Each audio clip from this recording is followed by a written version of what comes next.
আসলে আমি যে ডেইলি কিছু না কিছু ভিডিও বানাই, সেগুলো আমাদের অফিসের কিছু বন্ধু-বান্ধবী আমার দেখে। সেই জন্য আমার একটা অফিসের বান্ধবী আজকে বলেছিল একটু ফ্রাইড রাইস করে আনতে। তাই ভাবলাম একটু ভেজিটেবল ফ্রাইড রাইস করে নিয়েছি। সেই জন্য গাজর আর বিনসটাকে ভালো করে কেটে একটু হালকা ঘিয়ে ভেজে নিয়েছিলাম। আর এদিকে রাইসটাও হয়ে গেছে।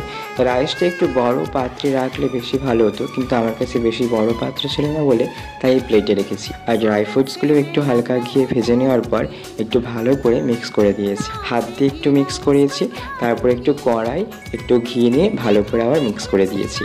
নর্মাল ডেতে অফিসে যখন আমি টিফিন নিয়ে যাই, তখন আমার বান্ধবীরা বা বন্ধুরা শেয়ার করে তারা আমার সাথে, আমার টিফিনও তারা খায়।